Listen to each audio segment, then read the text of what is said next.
If you have questions about digital photography, you've come to the right place. Welcome to Photofocus. Here's your host, Scott. Welcome back to another edition of Photofocus, your online source for photography information. Joining me today, we have the very talented and much in demand Rich Arrington back again to help with co-hosting duties. Hi, Rich. Hi, Scott. How are you?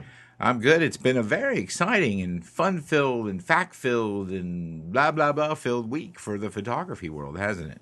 Yeah, lots of stuff coming out. It's kind of like our holiday season 3 months late. All the cool stuff is starting to ship. Well, let's talk about some of the elephants in the room, and no fat jokes, please. Let's start with the Lytro camera actually becoming real. First thing about that I like is all the 20 or 30 posts I collected by so-called experts, pundits, and analysts who said it would never become real. So that's my first favorite thing about that. Second is it's actually shipping. Unfortunately, they only have like 100 to first send out to some people, and I'm lucky I got mine. I know yours is coming any day. Third, there continues to be much speculation about what the Lytro does and does not do by people who have never seen, touched, or used one. Your comments, sir? Well, people will always talk about what they don't actually know. I think that's the joy of the internet. So I know it's real and that I've seen you take pictures with your camera and post them, and I've logged in every single day. You know, they're sending out the love is patient emails. Literally, that was the subject line. I'm like, yes, it is. And it's kind. And it's also usually present. So I'm anxiously looking forward to mine showing up. I'm kind of regretting that I didn't buy a second one because I so bad want to start hacking this thing and taking it apart and looking at it. And I know that as soon as I do that, I'm probably going to break it. So I'm going to have to fight the urge to crack the case and look inside. It'll just be the magic little red box. I think I ordered the same one you did, the red model, the nice premium one. Yeah. The nice. Well, if you're going to go, you might as well go big. Here's the thing I've already found out. It's very tough and resilient because upon opening the box, we dropped it on the floor. So that's the first thing I know. Pretty good. The second thing is it does take some getting used to. Here's a couple of quick tricks for when you get yours. There isn't a viewfinder, right? No, there is a viewfinder. It's the back of the camera, and it's pretty crappy. I mean, I'd say it's the biggest failing of the camera as a camera is this very small, like 1-inch square viewfinder. It's very tough to see what's going on. But it's this is a first-gen proof of technology camera in any event. I don't have any doubt that people end up making some cool stuff with this. And once they do, I hope they'll call us here at Photofocus and we'll publish it. But for now, it's just sort of get used to seeing this way. But I have figured out a couple of tricks. Number one, it's counterintuitive, but use the zoom. So the more zoomed in you are, the better the Lytro effect. And that would be the shallow depth of field and being able to sort of change what's in focus and what's out? Yeah, except for shallow depth of field is one of those things we got to stop talking about when we talk about the Lytro because it's f2 all the way no matter what, and everything can be in focus or everything cannot be in focus. So the concepts of, the questions I've been getting are, what is low light performance? What's the depth? What's the f-stop? You have to stop thinking that way, and it's hard because I wanted to. You need to just more or less start thinking in terms of 3D photography. How would you photograph a scene in 3D to make it effective? Because everything can be in focus, Rich, at the hit of a button, even though it's shot at f2. Or only one thing can be in focus, and you can change that. And that is the thing that everybody's talking about. That's the misconception that this camera is all about focusing in post and taking the fun out of photography. That's just the furthest from the truth it can be. It's to demonstrate a concept and to see if people are interested in interactive photography. But certain ones of us are getting what's called unlocked cameras, meaning they're going to send a special code to our camera that unlocks a myriad of additional features that will eventually be unlocked to everybody, which do include, by the way, full-on 3D photography.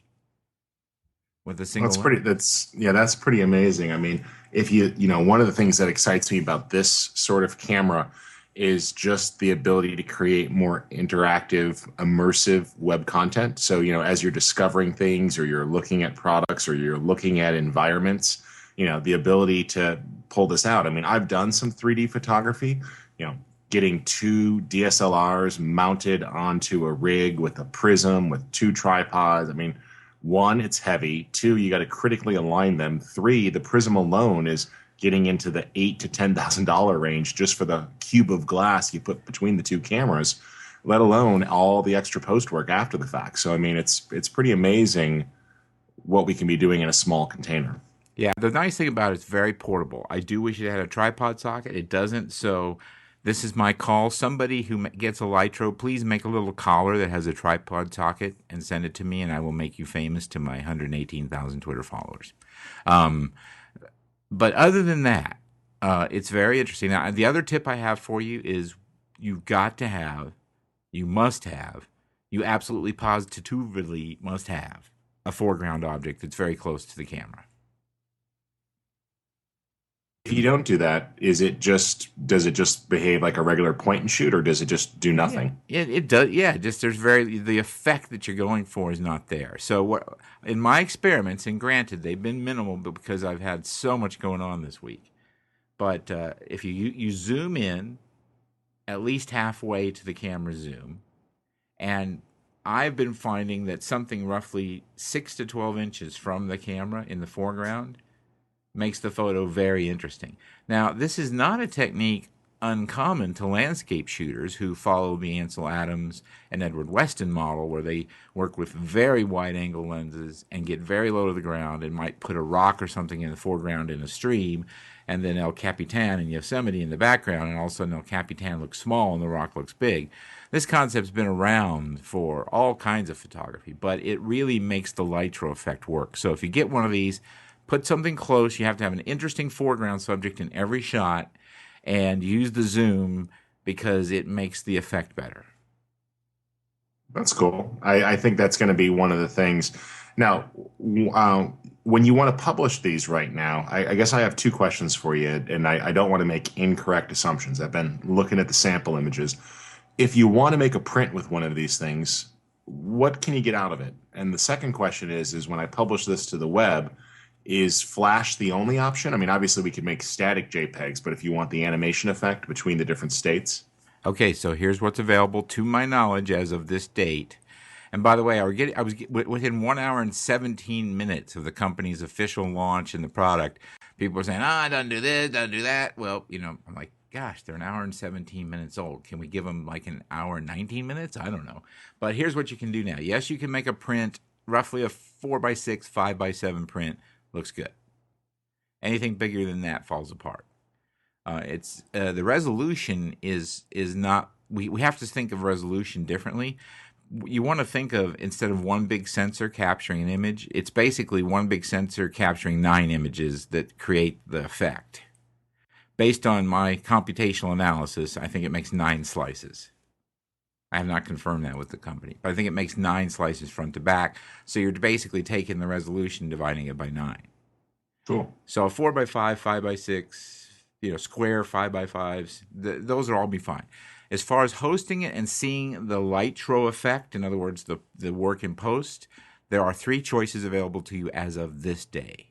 You can post it on Lytro's own site. You can post it through a plugin to Facebook. Or you can post it through a plugin to WordPress. And so it's a little bit of a closed ecosystem, but that's okay. Better that it works when it launches than it doesn't work. Well, I don't know how. I mean, I would say a closed ecosystem is, you make a picture on Picasa and it has to stay on Picasa or something like that. I mean, you can print these. You can save them as JPEGs to your desktop. You can put them on Facebook and WordPress and Lytro, 3 different places. If people are like, well, what if Lytro goes out of business? Well, first of all, let me just give you a little quick tidbit. They ain't going out of business, because all of you who follow me know that I'm fairly savvy when it comes to the investment markets. And these folks' Series A round was oversubscribed, so they have no lack of money problem. There's just no money problem at all. They're going to be around. This technology is very exciting to investors, so they're not going anywhere. But, for this to be a complete failure for you after you invested your $400 or $500 for the camera, you'd have to not have access to Facebook, WordPress, Lytro, a desktop, or a printer. And I mean, nothing in life is guaranteed. You can go on a roller coaster ride and one bolt pops and you lose your life. So I mean, it's reasonably open. It's going to be open more as soon as more people license the technology. But Lytro made a conscious decision to produce the first cameras themselves so they could make sure that it worked. That makes sense. I mean, my guess is that, this is not something that they sat on for a while, but like a lot of innovators, they had really cool tech that nobody else got. I mean, you and I discussed this a little bit before. I look forward to this technology rolling into other types of things, like video and things like that, because Absolutely. that's perfect resolution for video. And I'll tell you, you got a DSLR, you're shooting in video mode. Focus is one of the hardest things people struggle with. If you had that ability in post to click to focus, well, that's a game changer. And then for 3D work, the ability to click and adjust will also open up all sorts of options to adjust the convergence, which is how, basically sets the distance between the two eyes. When you've got that flexibility in post-production, then you could accommodate for different focal lengths and also cut down on things like eye strain, making 3D more enjoyable. So this flexibility of more agile acquisition to give you greater options during post is a pretty exciting concept. Well, here's what I want to do. We recently spent 4 days together here in Vegas in my office producing a book together. The next time you're out here, what I want to figure out how we can do is capture the flash footage from whichever plugin they're using, or maybe we'll even get an API from them, and then render that inside one of our movies as just, sort of like you have a still photography slideshow, and then all of a sudden there's a stop motion thing, and you could do it that way right away, and that would be kind of cool. Now, I have no doubt that they're offering more plugins soon, and they're working with lots of partners. You can bet once this thing started shipping, everybody in the industry, well, I mean, I happen to know for a fact all the major camera manufacturers were already in touch with them. So it's just a matter of what they're going to choose to do from a business model where it goes. But anyway, I just wanted to say it's real, it's fun. It's not a serious camera that you're going to go out and shoot weddings with, but you might shoot one shot in a wedding to do some kind of cool interactive thing, on a WordPress site or something. But, publishing is going to be a lot less and less, as you and I recently committed to, less and less about a piece of paper and more about a screen. And this stuff goes on screens, and that means it can be incorporated with other stuff on screens, and who knows? Yeah, I think it's pretty cool where the whole world is sort of moving towards. I mean, what we're going to see is just, people, I don't want to say that print is dead, but, people don't care as much about print. I mean, I even look in my own house, we've got pictures on the wall, we've got things we've done, but the number of pictures we print versus the number of pictures playing on our television. I mean, let's see what happens when Apple announces the Apple TV with the real TV attached. I mean, people come over to my house like, how do you get all those photos on your TV? It's like, oh, it's this $100 box. Oh, and it's been out for 5 years. I mean, this is, we're about to hit a tipping point sort of thing, just like Apple did with podcasting, where they take things that weren't, that other people did, and they're going to make it so easy. And so, this concept of shelling out $600 for a digital photo frame is going to seem so weird. We're already seeing people dropping their iPad, built into the iPad as a photo frame mode. We're seeing people just, leaving these on stands, running through slideshows. Yeah, I can't even see people, printing is valid to a point, but printing is becoming the minority of how most photographs are consumed. And I think it's just going to be interesting. They're obviously onto something, and that is more enjoyable photography in a digital-only realm. Well, that's pretty cool. Yeah, we'll see how people respond to it. Before we go on, I want to mention Viewbug, VIEWBUG.com. You can click on the banner on the Photofocus.com homepage to get to them, or just type in Viewbug.com. But guess what? We have another contest, a different kind of contest than I usually run. I've run contests like this before, but very rarely. This is a camera-related contest in that you've got to take pictures to win a camera.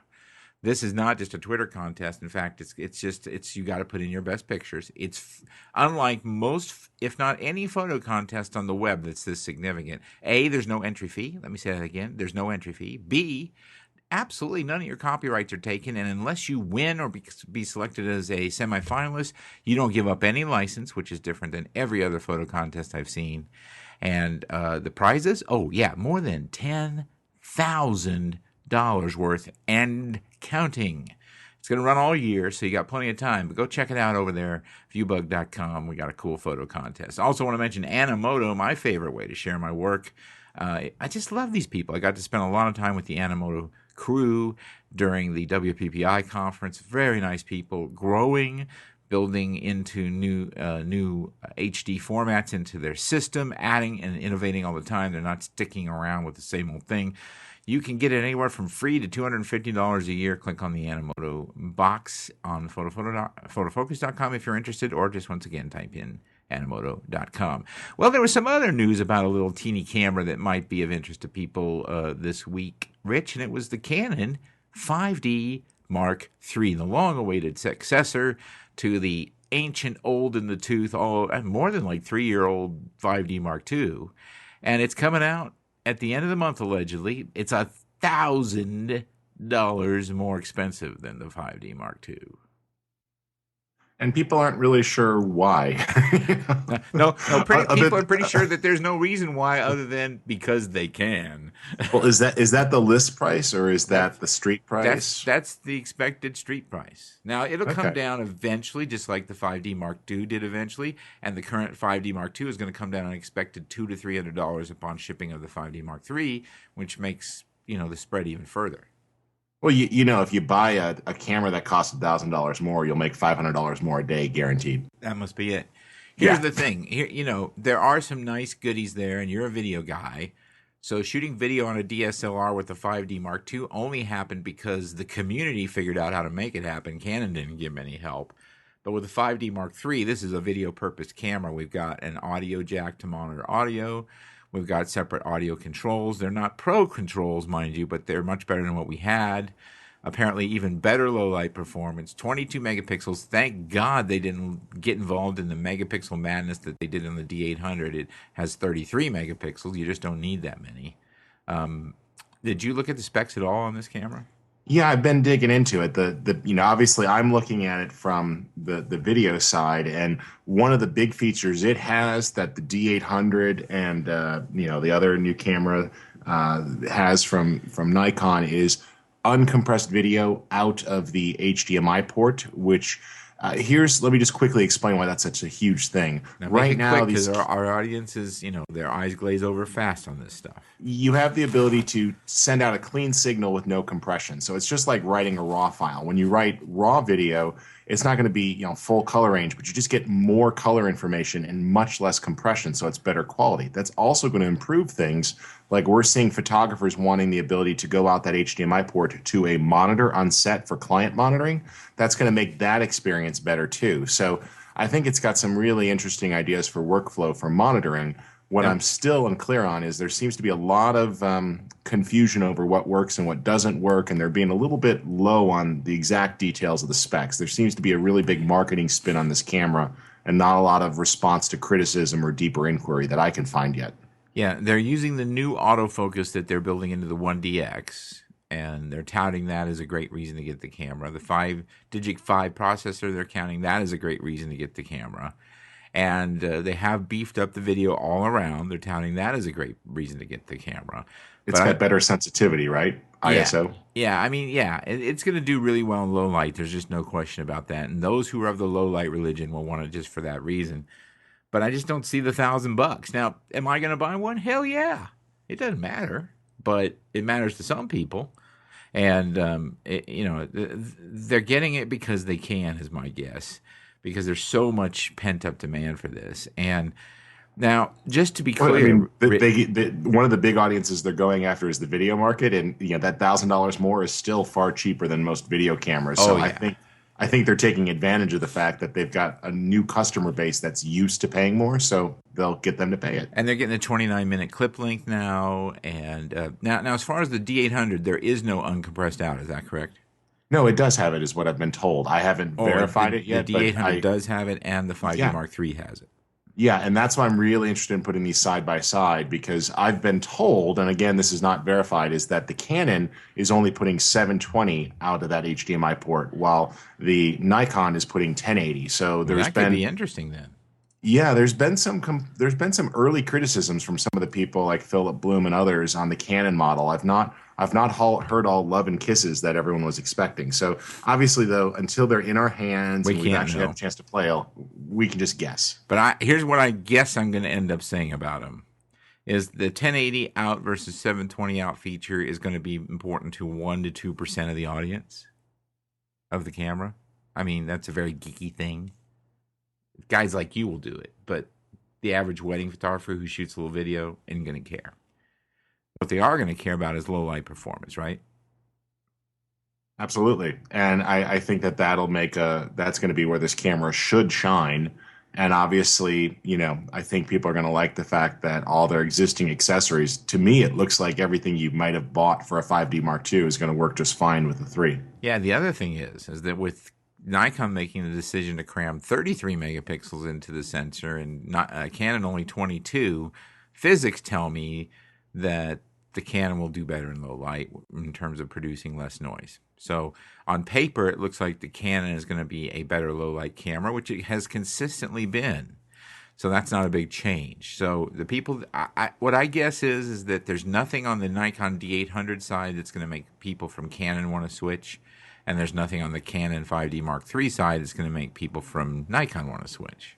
But do you think it's possible that the Canon could have a software update, or the Nikon could have a software update to back down those megapixels, or is that hardwired into the chip and a firmware wouldn't touch it? Those are sensor sites on a piece of silicone, my friend. You can turn them off, but they're still there.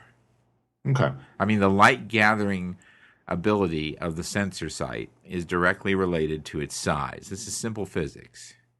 The smaller the size of the light gathering diode, the less light it can gather. Now, people are suggesting, oh, yeah, but you could turn off some of these pixels and reduce the noise. That may be true. However, then I have to ask you why you're paying $1,500 or $1,800 more than a D7000 to get a D7000 size file. Because that doesn't make any sense to me. So I don't know. I may end up loving them both. I'm getting them both. We'll see. We're going to test them here at Photofocus and let you know. I just thought I'd cover it because I'm sure it's the elephant in the room for many of you. You want to hear more about the 5D Mark III. Before we go on, I want to say thank you to Borrow Lenses. This may be a way to solve this problem, folks. Just when they come out, rent the D800 and the 5D Mark III from borrowlenses.com with a nice fast lens and shoot each one of them. See which one you like. That's probably the best way to figure it out because they've got it at borrowlenses.com. They got everything. They got everything you can think of. I bet you can't think of something they don't have. Just give them a call or go to borrowlenses.com or click on the borrowlenses.com banner on the Photofocus site. Well, in other big news, Rich, it is official. I posted as of the day we're recording this podcast. I have switched over to the Creative Commons license. It is official. Now it's going to take my staff estimates about 2 months to officially switch everything that can be switched over. We have some images that are under exclusive license that cannot be switched over. But everything new and everything that isn't already under exclusive license will go, and it's all because of Trey Ratcliffe. He talked me into it. Yeah, I think Creative Commons has some interesting implications. I mean, and I think one of the biggest ones to get out of the get-go that many people don't understand is you're not saying, oh, all my images are free and I'm giving them away. You're just sort of saying, okay, I've pre-identified that if you want to use one of these images for non-commercial use, such as to comment in a blog or in an educational environment, I'm okay with that. You don't have to contact me first. I've pre-granted certain non-commercial rights. Am I understanding your move correctly? Yeah. What's really interesting is that, I'm going to use a phrase I don't particularly like, but I hear on the internet, the freetards. The people that think everything should be free complain if there's anything under copyright. They think for some reason I should invest $600,000 to go to Alaska and photograph bears so they can have the pictures. But what this says, that if you do not intend to use, here's the license I'm using. I'm using the Attribution Non-Commercial No Derivatives 3.0 Unported license, which basically says you're free to share, to copy, to distribute, and transmit my photographs under the following conditions. You've got to attribute the work so that it's got my name on it. You cannot be using this image to make yourself any money. If that's the case, you got to share it with me, and we have to have a different license. And you can't alter, transform, or build upon my work and make a derivative. Now, let me ask you for a clarification on that, for example, because this is one of the areas that people get a little bit gray on. Is if I've placed your photo on a blog where I have ads and that story is drawing viewers in and I'm getting ad revenue, is that a commercial use or a non-commercial use? There's no gray area there, my friend. You'll be hearing a phone call from Perkins Coie attorneys at law to get some licensing revenue coming my way. Not a problem. If it's sitting on a commercial site, and one guy contacted me before. Well, here, let me finish the story.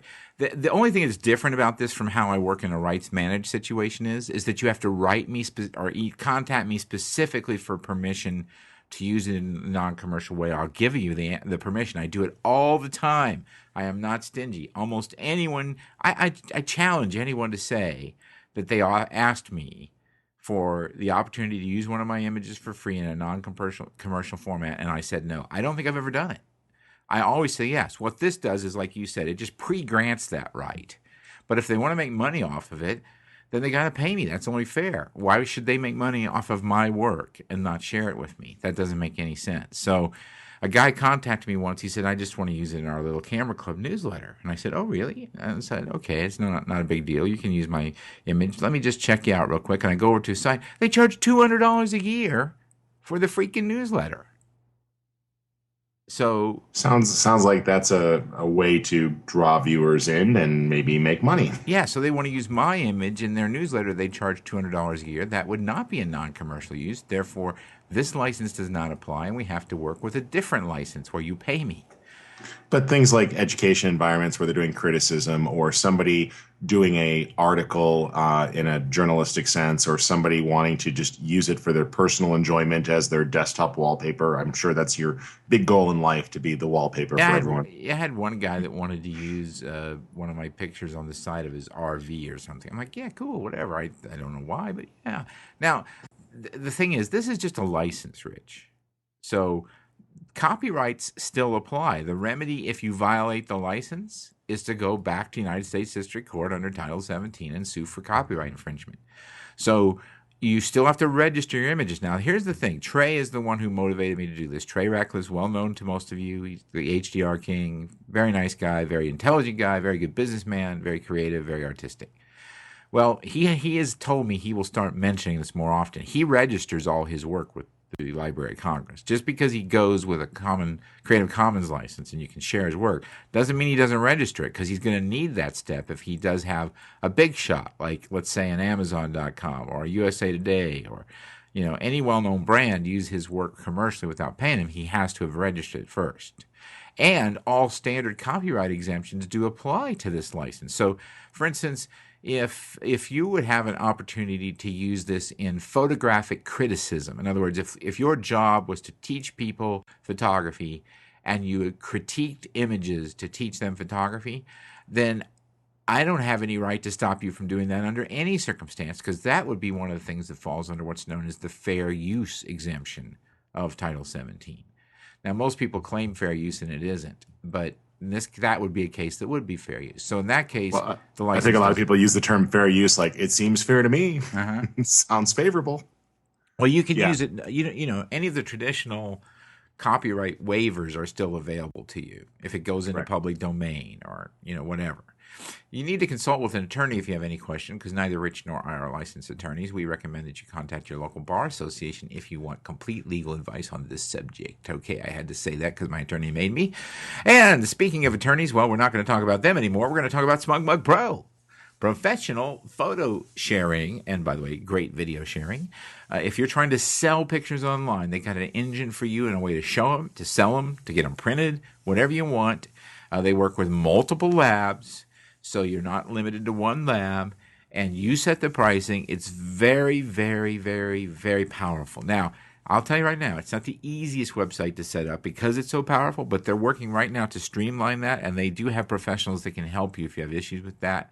But go and click on that SmugMug Pro banner on the Photofocus site, or just type smugmug.com. They're great people. Another group, a bunch of people I hung out with, WPPI, really nice people, very committed to photography. Baldy, one of the big shots there at SmugMug, loves photography, loves big panos. If you ever walk in their office in San Francisco, there's huge panos. They're just like us. They're nuts about photography. So they're a good place to go. So check that out. I think you'll enjoy it. What else is going on in the photo world, Rich? Well, I think we got Photoshop World coming up just around the corner in my backyard here, DC. That's always a really fun show. And then not too far after that, we've got NAB, which isn't pure photography, but several of the camera manufacturers are going to be there now since we've had this collision of photography and video merging together. So I think between those two shows, we should see some more gear. And obviously, whenever you get that many smart people together in the room, new partnerships start popping up or, new educational stuff. Without violating any NDAs, I think if you've been paying attention, several major software tools are sitting on the verge, ready to emerge, and that'll be good things because there's lots of stuff I'd love to talk about that I'm anxious to share that I can't quite do yet. But it's going to be a really good spring and summer, is about all I can say. Yeah. It's busy learning time, but listen, Photoshop World is just one of those shows that is not photocentric necessarily, but has become more photocentric over the years. But if you're into Photoshop, Lightroom, all that stuff, it's a great time. Scott Kelby and crew throw on an amazing show. When exactly is the show, Rich? It is coming up. Let me pull up the exact dates. It actually runs in a different pattern than people are used to. So it goes over a weekend. It starts on Friday, March, I want to say 21st. Let me find it. Nope, there it is. March 23rd, and it goes through Monday the 26th. And the show floor is open to the general public for free on the 25th and 26th, and they have, short classes on there, a couple of different theaters. And then obviously the conference itself runs for 4 days, and there's a wealth of education there, not just on photography, also things like design and video and other topics, but some of the best photography instructors, lots of great classes. I always enjoy sitting in classes on lighting and composition, areas that I continue to focus on.